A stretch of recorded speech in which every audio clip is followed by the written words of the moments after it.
All right. Now it is 3:30. We'll go ahead and get started. Hello, everyone. Happy New Year, everyone. Thank you for joining us for our Bears playoff edition of the Market Sense Quarterly Economic and Market Outlook here for Q1 2026. Thank you for taking the time to join us. And we're excited for the new year. It's the theme for Q1 is always the easiest theme for me because it's a review of the prior 12 months and an outlook for the next 12 months. And we certainly do our best with that outlook. We were I'll say blissfully wrong in 2025. And I mean that because for those who've been with us, we expected a pretty flat year last year, and it turned out to be a rather good year last year. So we'll go through all that we saw last year. We'll spend certainly a bit of time on our Q4 data, and then I'll wrap up with the last 10-15 minutes on our outlook for 2026 with some of that woven in along the way as well. As we always do with this particular session, it is not open to questions throughout the session. However, I'm certainly open to questions after the session if you'd like to email me or email your advisor. Certainly happy to get back to you with any questions that you might have. And with that, we'll go ahead and get started. So looking back on 2025, it was a busy year, to be sure, and an interesting year. We started off pretty strong. January, February were both very good months. As we got into March, there was a little concern over some of the talk around tariffs.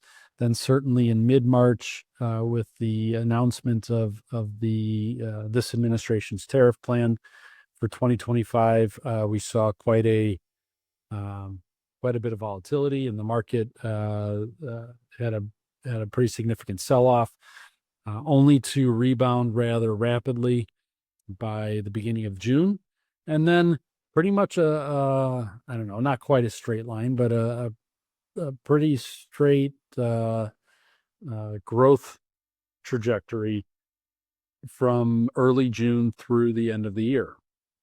And yet there was a lot of stuff that happened throughout the year. And you can see I tried to jam as much of this onto one page as I can. But more than anything, this is a testament to, I'll say, investors and institutions and businesses and corporations not paying a heck of a lot of attention, at least in the back half of the year, to the news, whatever the news was, good or bad. And there was quite a bit of both as we went through the back half of the year, as you can see here. But the market is resilient, and I would say this year maybe a little bit blindly so. But we did have a very, very good year in 2025, and I'll get into those numbers in just a moment. But all in all, a lot of events, new pope, new tariffs, presidential inauguration, inflation that was peaking and thankfully then continued to fall throughout the balance of the year. Interest rate moves from the Fed. We had the longest government shutdown in history, and yet, the market didn't seem to care too much about that, which was a little bit of a surprise. And everything else in between. So, an interesting year, but all in all, a very positive year from a market perspective, and that's what we're seeing here. So, our year-end returns were very, very good. S&P 500 So large U.S. stocks were up almost 18% for the year, dividends reinvested. The Dow Jones was up almost 15%. The S&P mid caps were up about 7.5%, small caps up about 6%. International stocks did win the day. They were leading all year, and they continued to that way through the fourth quarter. Finished with a pretty incredible 32% increase in value over the year. And even bonds had a good year, almost 7.5% in bonds. And in reverse order, I'll make a comment there. So bonds have now, by and large, recovered to their pre-2022 values. So though it did take a while, as I've commented since 2022, that it might take a while, bonds have now, by and large, fully recovered. International stocks, what was great about this on a bunch of levels, I suppose, but what was great about this in particular is that it was a good reminder of why we continue to diversify our asset allocation across not just asset classes, large cap, small cap, mid cap, but across borders as well. And international has lagged U.S. stocks for probably certainly 10 years, maybe close to 15 years. But this year nearly doubled up, right? If the S&P was up almost 18, these were up almost 32. Just pretty incredible year for international stocks. And we do expect that to continue into 2026, albeit not quite at that same clip as many European countries' economies are starting to contract a bit.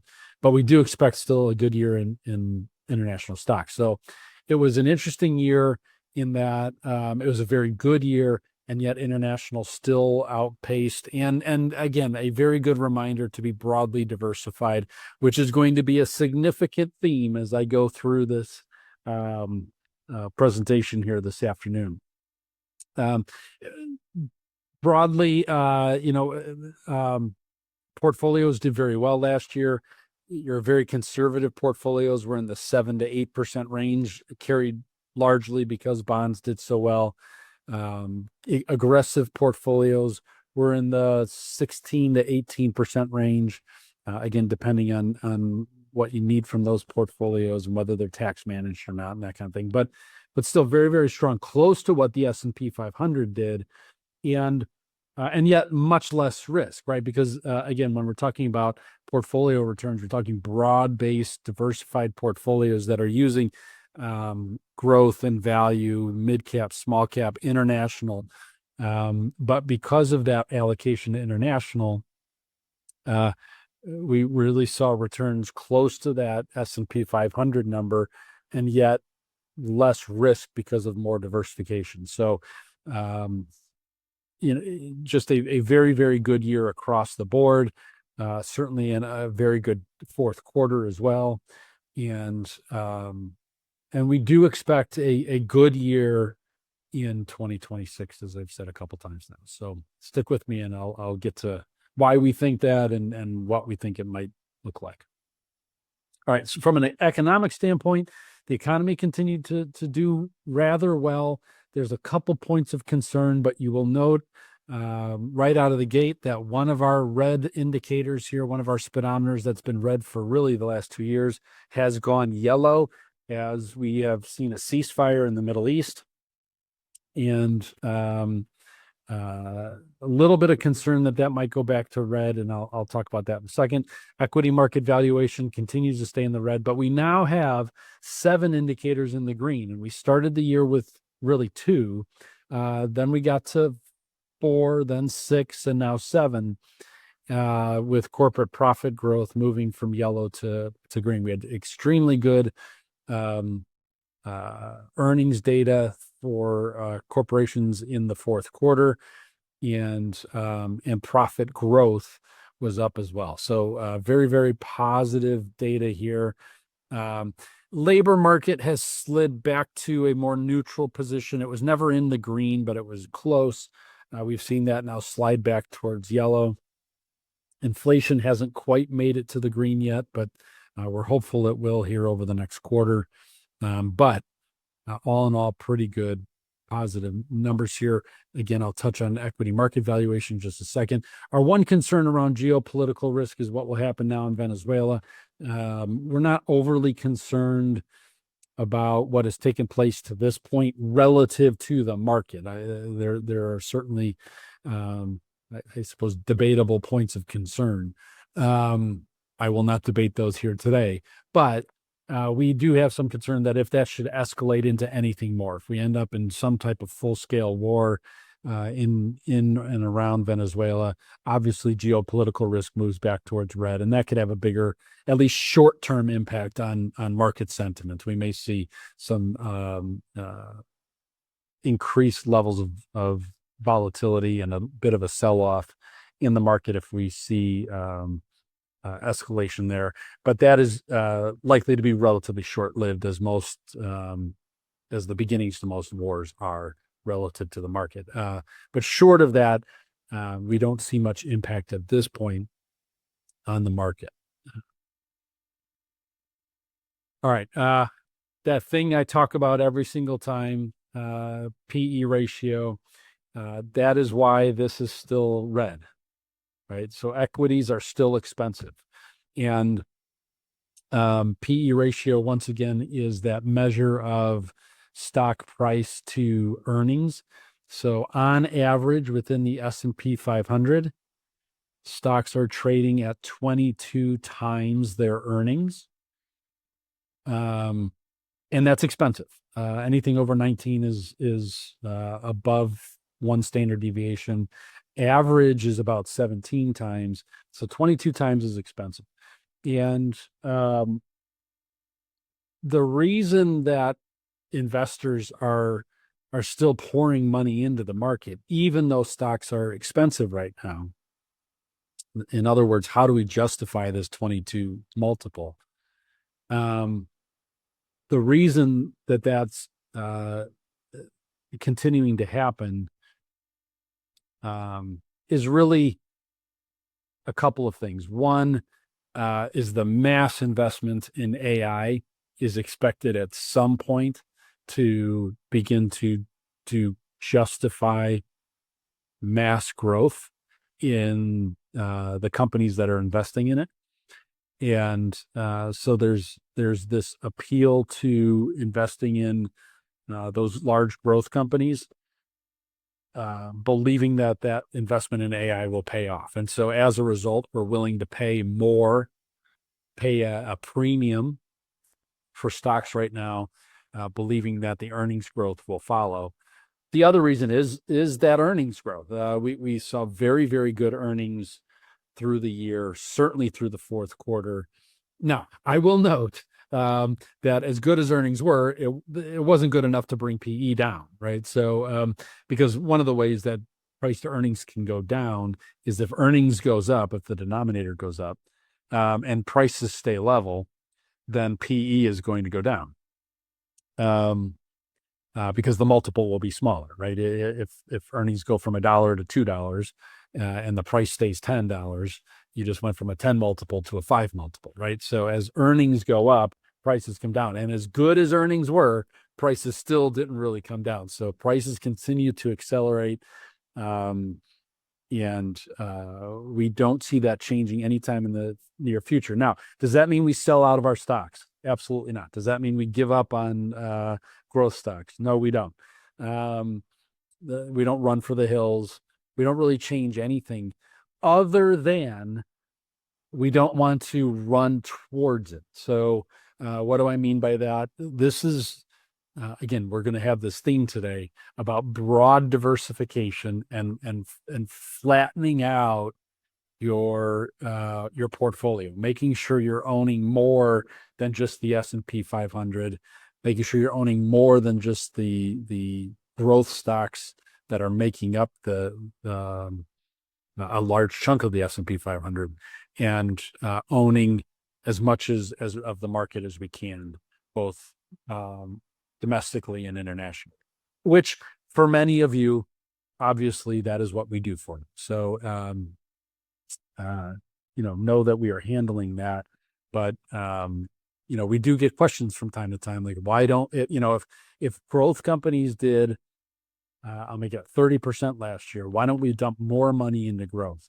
And really, this is why those stocks have become so expensive that to dump more money in at the highest price is simply not a prudent investment strategy. So keep investing, continue to hold, because we don't want to miss out on it either, right? I mean, there is the opportunity that these companies do continue to grow, that this isn't a big bubble, that AI will pay off, and we don't want to miss out on that growth by any stretch. So don't sell out, but we don't need to buy in either. We don't need to continue to pour more money towards those equities.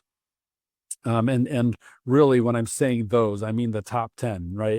It's the large companies in the S&P 500 that now make up 40%, still make up 40% of the market weight. So again, I've said this before, the other 490 stocks in the S&P 500 make up just 60% of the market weight. And that is, I don't want to say scary. It's not good or bad. It's not ideal, right? Where just 10 companies have so much influence over the direction of the S&P 500 index. But again, it isn't the end of the world. We just have to be careful about how we invest. And one of the reasons why, and I suppose this is a valid point, one of the questions we get from time to time is, when we're building out portfolios, why do we use like a growth ETF and a value ETF when it's all just large cap? And you could just buy one S&P 500 ETF and have it all.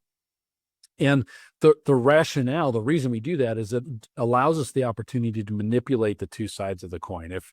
If we want to be overweight growth, we can buy more of the growth ETF. If we want to be overweight value, we can buy more of the value ETF.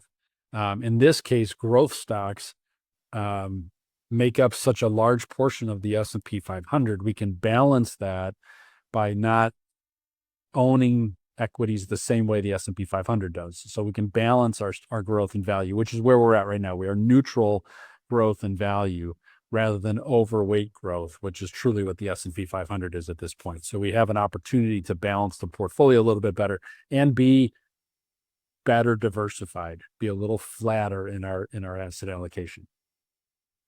This was a slide that I've not used before, but I found it interesting. Hopefully you find it interesting too. But it shows the top 10 stocks, both what the stocks are and their market cap and weight over the last 40 years. So starting in 1985, the top 10 stocks made up about 20% of the weight, which is not insignificant. When we're talking about 40%, yes, that's double. But even the top 10 stocks making up 20% is rather significant.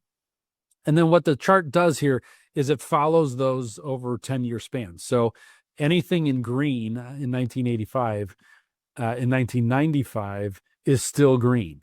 But you'll notice there's a few new companies in here. So not all the green made it. Coca-Cola's in there, Walmart, Merck, P&G. 10 years later, there's only one gray that made it over, and that's Walmart. Now we're down to 3 green, Exxon, GE, and IBM. 10 years later, we're down to 2 green from our original 10. That's Exxon and GE. And we have some new dark blue. That's Apple, Wells, Berkshire Hathaway, JP Morgan, Chevron. And then all these light greens that came in 2005, only 2 survived, Microsoft and Johnson & Johnson. And then as we get into 2025, 10 years later, the purple are all the new ones. We have only one light blue that's made it, and that's Microsoft. A couple dark blues that have carried over, and Apple, Chase, and Berkshire Hathaway, which is Warren Buffett's company. And we have all the new purple ones, Broadcom, Tesla, Meta, which is Facebook, Alphabet, which is Google, Amazon, NVIDIA. And by the way, 10 years from now, these names will all change again. I have no idea. Probably the companies that aren't even in existence today, 10 years from now, will be part of this top 10. So it is a constant change. Um, and it'll be interesting to see how this changes over the next decade. All right. Volatility is normal. You guys know I can't help myself. I have to show this in every one of these sessions. To get the upside, we have to sit through the downside. And every year there's going to be a downside. Last year, now I've already made a mess of it. Last year it was negative 19% in April. But to get the positive, 16, 17, 18% we saw, we've got to sit through that negative 19. To get the 11% average return over this 45 years,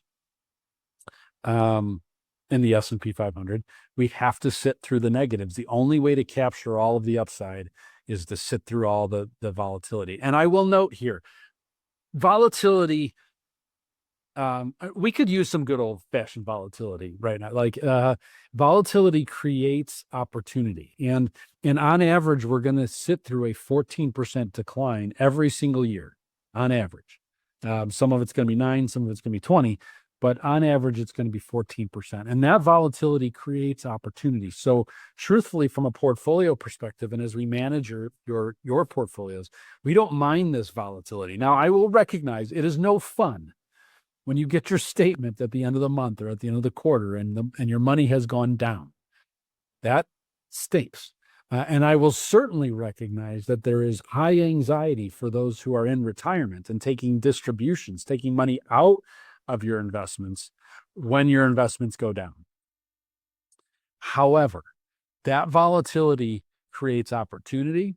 It gives us opportunity to buy into your down market, to rebalance your portfolio and purchase things that are on sale temporarily, because it does always come back.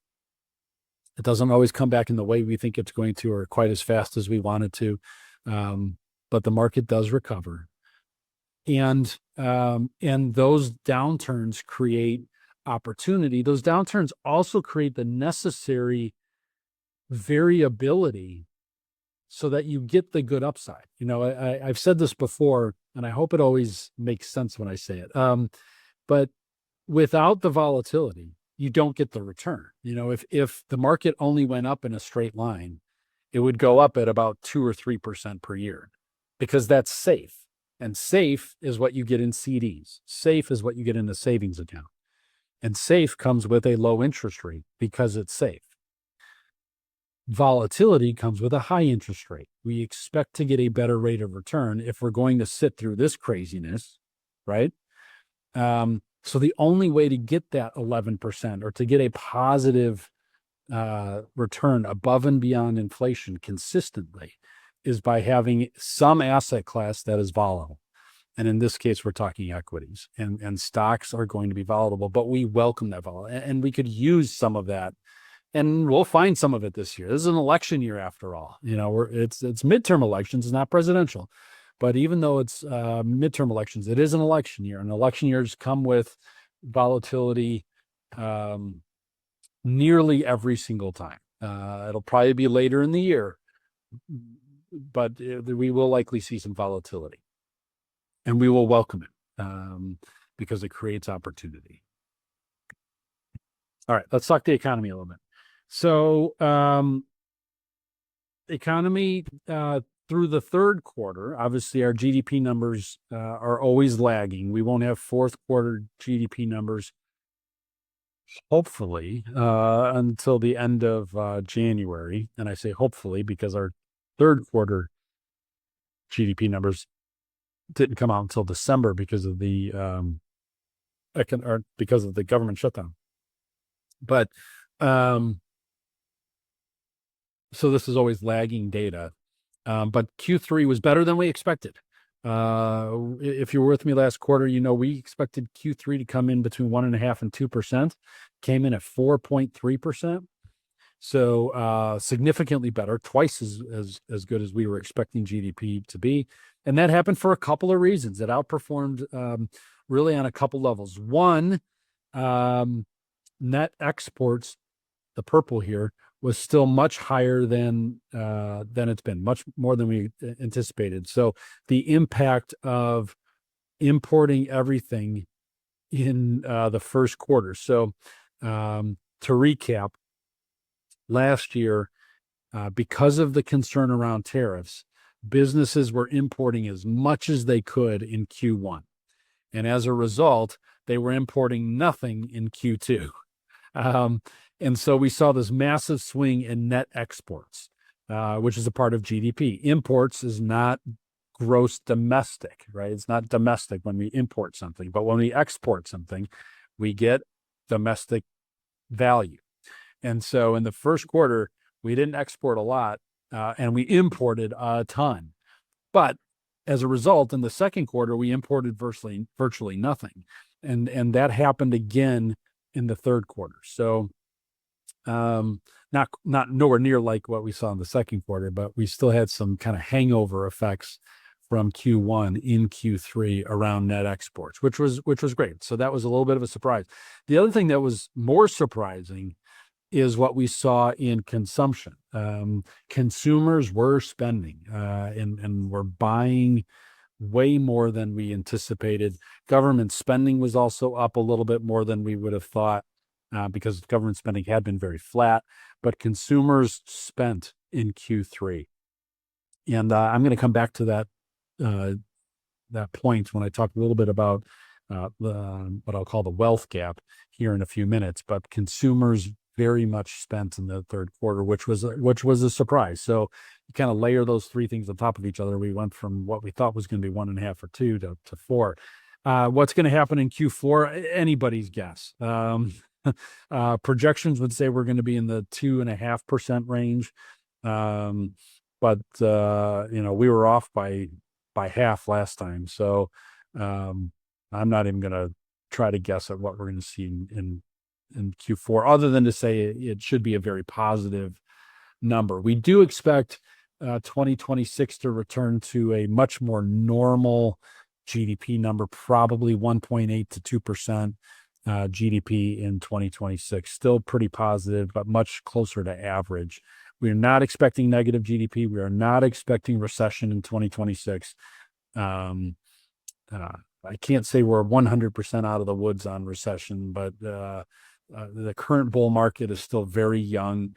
And I saw one of our investment partners or investment managers that we follow talked about 2026 riding the wave, and the wave being investment in AI and Federal Reserve interest rate cuts and corporate earnings and corporate profit growth. And so just that in 2026 will likely continue to ride that wave. The bull market here is about 3 years old now. There's still some room for growth, and we do think 2026 is going to be a positive year in GDP as well as in market growth.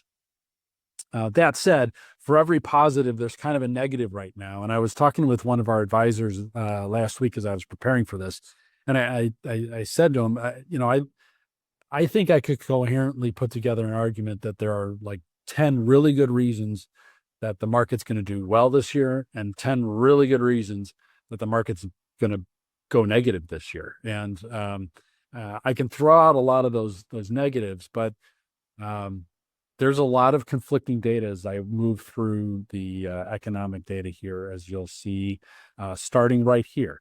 So as good as GDP data was, labor market data is softening. I won't say it's weak because it's still pretty good, but it's softening to be sure. So unemployment has climbed now to 4.6% through November. We didn't have any October data, again, because of the shutdown, but in November we were at 4.6%.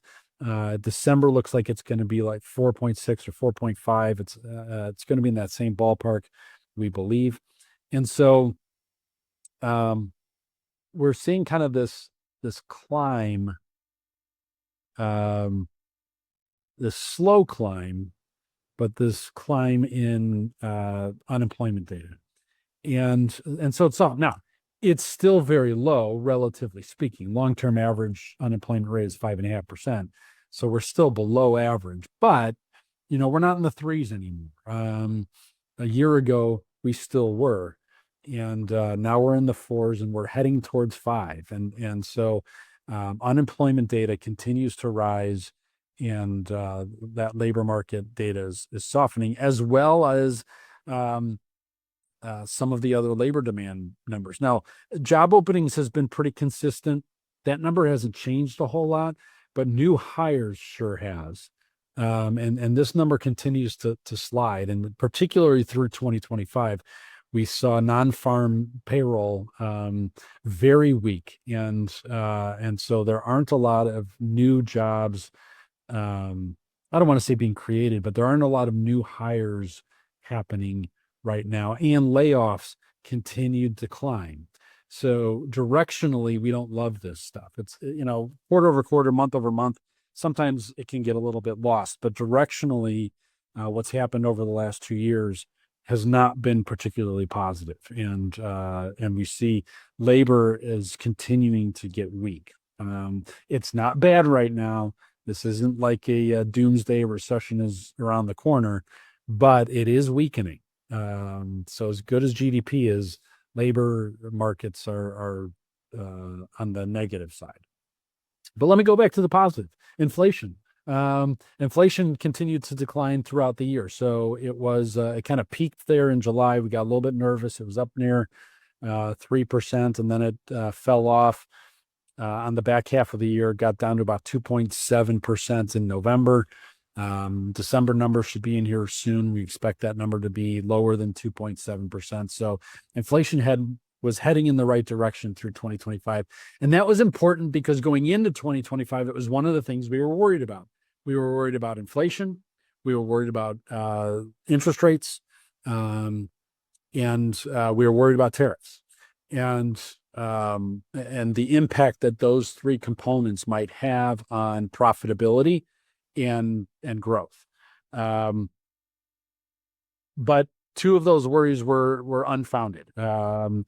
Inflation went down throughout the year, and as a result, the Fed had the room to lower interest rates throughout the year, both of which had a positive impact on market returns in 2025. So we saw very good data here, down to about 2.7.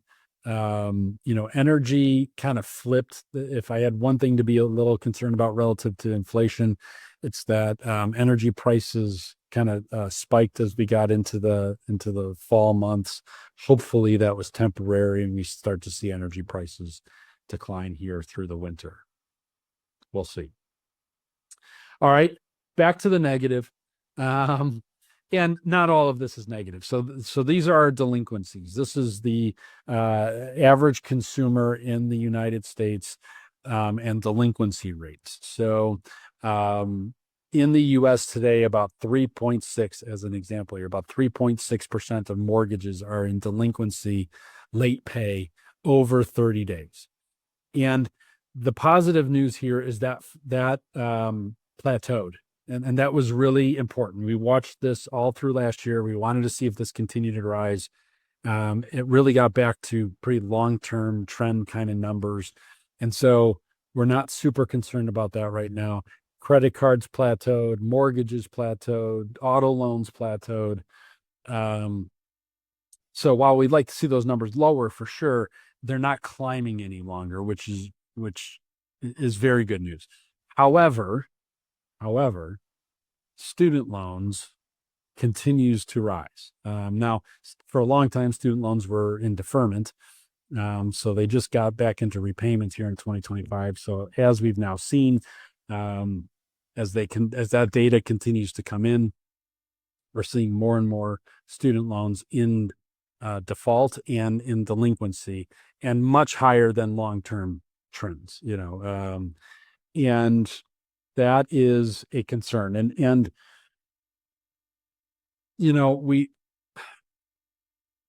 I talked a little bit last time about why we think this is happening. One, which makes all the, I'd say perfect sense. If you got out of school in 2021, 22, 23, and you had student loans, but you didn't have to pay on them, you started living your life. You got a job, hopefully, um, and you rented an apartment, and you started making payments, and you started living a life. You bought a car, and now all of a sudden, this student loan payment that somewhere in the back of your mind you knew you were going to have to pay someday, uh, but now it's on top of you, and that payment has restarted, and it's difficult to afford because you were used to not paying it, and now you have to pay it. So there's a component of this that's simply, um, I'll say, budgeting and cash management. But we think there's also components of this that and feeds into exactly that point. That's being exacerbated, I suppose, by what we'll refer to for the next few minutes as the wealth gap in the United States. And what I mean by that is there's the gap between, for lack of a better term, the haves and the have-nots in the U.S. is broadening. And we've seen this happen over the last few years, primarily because those who have assets, those who have owned a home for many years or owned real estate for a long time or had a 401k and are now in retirement or been able to invest over the years, those who have assets have really benefited from the markets over the last few years. Real estate market being very tight, low inventory, housing prices rising rapidly because of higher mortgage rates and again, lower inventories and what have you. So we've seen, if you own a home, your home prices have gone up. You've benefited from being an asset owner. The market's up almost a little over 50% over the last 3 years. Obviously, if you have market assets, you have benefited from that. So those who have assets have really grown over the last 3 years. And by the way, they've also spent over the last 3 years. And that's why we're seeing, a good chunk of consumption here that we really weren't necessarily expecting. But consumers have spent, and in large part, that's because those who have assets have the ability to spend. On the flip side, those who don't have assets are finding it more and more difficult, and the gap between the two is becoming larger and larger. It's hard to buy a house. It's hard to afford rent. It's hard to get started. I just talked about new hires are down, so it's hard to get employed at a rate at which you would expect. And so you have this portion of the population that's really struggling. Higher inflation over the last few years, higher price of goods over the last few years, last year in particular. That portion of the population is struggling more than ever, and those with assets are prospering more than ever. And I'm not smart enough to tell you how to fix it. I don't know what the fix is. And I'm not going to sit here and say that it's anyone's fault or that there is even an easy fix in it, but we're seeing a noticeable gap. And we think that's a large part of why we're seeing student loans in delinquency, and it's a symptom of that issue. As is, by the way, and I'm going to go back to the last slide in a second, but as is consumer confidence. There's really very little explanation for why consumer confidence is as low as it is. We've just come out of 3 extraordinary years in the market, certainly similar to, like 15 through 20. And yet consumer confidence in the market is nearing an all-time low. And those two things are drastically separate. We just don't see it. You see this type of negativity when the markets are doing poorly, in 2022, in 2020, in 08 and 09. Those are the times where we see consumer sentiment this low. And yet after 3 remarkable years, we're seeing it down in that range. And the only explanation I can come up with there is this disparity, and yes, news cycle and contentious politics, and there's stay off social media, everybody. But there is certainly a component of that, but also this disparity and when polled, people are feeling pretty negative. Let me take a step back. So one of the areas where we've had some positive growth is in our budget. So I generally don't talk about federal debt in these sessions, but for this one time a year, as we head into the year, I like to take a peek at the budget. And as we look at budget spending as we head into 2026, a year ago this number was 7.2 trillion. Now it's 7. So spending is down a little bit. Most of that is in interest payments, because interest rates have come down. 10-year treasury is down, 20-year treasury is down. Our interest payments are down, and our expected interest payments are down. And so we're saving a little bit on the spending side. We're also, we increased revenue. This tiny little purple line in here is new. That is customs duties. It's a soft way of saying tariffs. And that's generating about 200. I know it's too hard for anybody to read, but that number in there says 200. It says $196 billion, so close to $200 billion. And so our deficit spending, which a year ago was just shy of 2 trillion, is now 1.7 trillion. And so we've saved a little on one side, grown revenue a little bit on the other side, and so deficit spending is down. Now, as good as that is, that's still $1.7 trillion in deficit spending, right? We are going to issue $1.7 trillion in new debt in 2026, in large part, $1 trillion of that to pay our interest from our previous debt. Again, I would never run my house this way, right? We're not going to take out new credit cards to pay off the interest on the old credit cards. But I do want to be clear here. This doesn't mean that the U.S. is in dire straits. So one of the things that comes up as a question all the time is, what do you make of, what do we make of federal debt? And while, of course, we would like to see a balanced budget, and of course, we would prefer to see no deficit spending, that doesn't mean that ruin is around the corner. This can potentially go on in perpetuity. As long as there are buyers of U.S. debt, we can continue to issue debt to pay off yesterday's debt, or the interest on yesterday's debt. This can continue forever. Now, do I like it? No. Do I foresee a time in the future when the budget will be balanced? Not in the near future, for sure. Not without raising income taxes significantly, right? So we'd have to virtually double income tax or Social Security tax. We got to find it somewhere, right? So if we need another, it's not double, call it 80% increase in income taxes. So, deficit spending isn't going away. I suppose we could cut, but cutting 2 trillion out of the budget is harder than it sounds, especially when $1 trillion of it is going to paying interest on debt that we owe. So, we are where we are. Hopefully we can continue to shrink the deficit spending, and that this number gets smaller every year. But I don't think it's going away. If for no other reason, then we've got to cover the interest on prior debt. But that doesn't mean that we're headed towards ruin. I don't like it. I don't like that this is like someday going to be my grandchildren's problem. But it doesn't mean we're headed towards ruin and we should sell everything and buy gold and store it in our basement and wait for the apocalypse.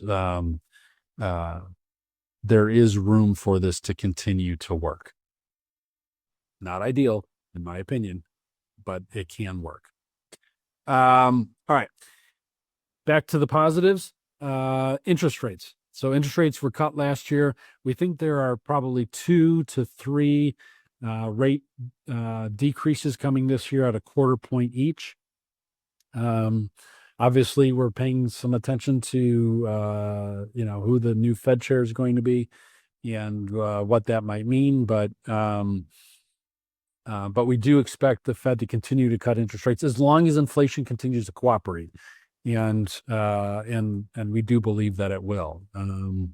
If it doesn't, obviously we'll have to revise here, but right now we expect interest rates to continue to go down, which is another reason why we're riding the wave. We're going to continue to ride the wave, and we expect 2026 to continue to be a good year. And we're not expecting recession, and the yield curve has normalized. When the yield curve inverts, that is a sign that the market is expecting recession. The market is clearly not expecting recession right now. The yield curve is normal. Short-term interest rates are lower than midterm, which are lower than long-term interest rates. So we have a normal yield curve. This is a very healthy thing for the bond market. It's in large part why the bond market did so well this year. And I'm happy to report this. We don't see recession anytime in the near future. All right, so let's talk about 2026, and I suppose our outlook for 26 relative to returns. And I'm going to start by talking about how difficult this is, and maybe in part why we were so wrong in 2025. So again, a year ago, we believed that 2025 was going to be a pretty flat year. We were coming off of two very good years in a row. We were uncertain about interest rates, tariffs, and inflation, and stock prices were very high, just like they are today. PE ratios were high. And so we really just felt like the market was going to take a breath in 2025. We'd see some volatility and probably finish the year around where we started the year. And so in 2025, the year started with the S&P 500 right around 6,000. It was like 59 and change.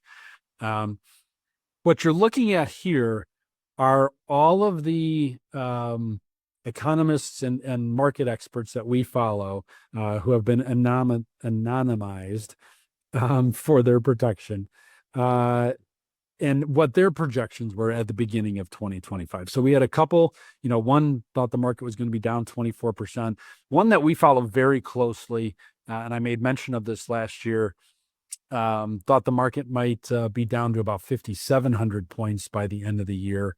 And then we had another one that I noted that we follow pretty closely that thought the market might be up around 6,700 points by the end of the year, which was about a 10% return. We said that would be awesome if we got there, but we didn't see that happening.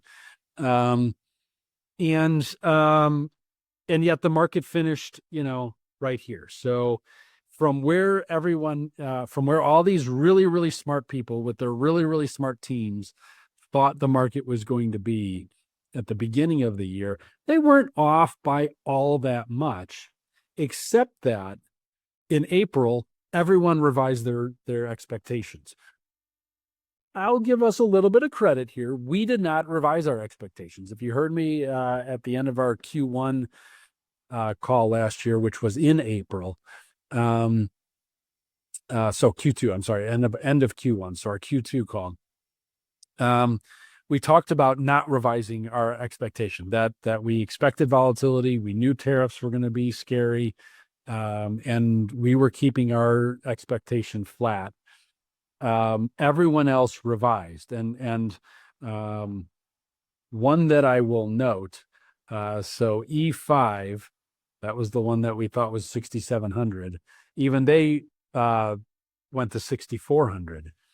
E1, which said the market was going to get to 7,100 at the beginning of the year, they went all the way down to about 6,000. So they went to about flat. A whole bunch went negative. So remember, we started the year with only 2 thinking it was going to be negative, and all of a sudden we've got whatever that is, 7 or 8 that thought it was going to be negative. And then everyone was wrong. All these really smart people and smart teams were wrong, because the market ends up being 16%, 18% with dividends reinvested, and everyone was off. And this is why prognostication is so difficult. Like trying to figure out what the market's going to do in any given year is very, very hard to do. So with that, I will tell you, we believe this is going to be a good year. We're going to continue to ride the wave. We think the market will probably finish 8 to 10% above last year. That puts us somewhere around 7,600 on the S&P 500 as we're nearing about 7,000 coming into the year. So, call it 7,400 to 7,600 on the S&P by the end of the year. We do think it's going to be a positive year. We think between rate cuts, the continued spending on AI, corporate earnings, the fact that as I mentioned earlier, the bull market is still pretty young. We do expect some volatility through the year because of the election, but all in all, we think this is going to be a pretty positive year. But diversification continues to be the key. Broadening our investment portfolios continues to be the key. And the thing that has us, I'll say me in particular, concerned is that markets will eventually revert to the mean, right? So 1 year ago, what do I mean by that? 1 year ago, I put this exact slide up. This was through the end of 2024. And over the past 5 years, or the preceding 5 years, the market had averaged 12.7% per year, despite 2020, 2022. It averaged 12.7% per year through that 5 years. 1 year later, despite 2022, despite last April, the market has now averaged 13.1% per year each year over the last 5 years. Again, on average. And that's awesome. So why would it make me nervous? Well, it makes me nervous because large cap stocks, the S&P 500, since 1926, since they started tracking S&P 500 data, has averaged 10.4%. And so anytime we have these longer terms, 5 years or longer, where the average return in the S&P is above that, you kind of know a bad one's coming. I don't know when. I don't think it's 2026. Might not even be 2027, but there's got to be a bad one coming, because we got to get back to the averages at some point. It's not only going to go up from here. And so just trying to set expectations that while we think 2026 is going to be good, there's always that possibility that this is the year we revert to the mean. We think that's unlikely, and we do think diversification is the key here. Now, I know I keep saying that, but disciplined diversification can be difficult. When there's pockets of the market that are doing well, people get euphoric. Everyone wants to run towards internet stocks in 1999. Everyone wants to run towards real estate in 2007. There are times when bubbles get created. And I don't use that word bubble lightly, so I want to be careful, because it implies something. And I don't necessarily believe we're in a bubble today, but there's a real possibility that we're headed that way with this mass investment in AI. And if that investment doesn't pay off, or it doesn't pay off the way that we anticipate it will, we will look back and say this was an AI bubble. And so we don't want to, again, run away from that. We just want to embrace it for what it is, and then diversify away from it. We want to make sure we own stocks in a lot of other areas, so that if there's a bubble, we're insulated from that in the rest of our holdings. Doesn't mean that the market won't go down. Doesn't mean that our portfolios won't go down. Our statements won't go down. It simply means they won't go down as much. And we saw this in 2022, by the way. Those top 10 stocks got beat up pretty hard in 2022. The market was down 19%, but those top 10 stocks were down about 33% that year. And so, that diversification helps. And so staying disciplined in our diversification is important. Staying disciplined in our holdings is important. And always patience is key. So with that, I appreciate the time. I hope this was helpful. If there's anything we can do for you or your family, please reach out. If you have any questions or anything that I didn't answer, please reach out directly. Feel free to email me. Feel free to email your advisor if you're working with one of our advisors. Always happy to answer any questions. If in any way I've missed the mark, please let me know. I love doing these. I love talking to all of you. And if for any reason you think I've missed the mark a little bit, please let me know. But otherwise, enjoy the rest of your winter. I look forward to seeing everyone in spring as the weather starts to turn, and really appreciate the time and the attention. Have a great day.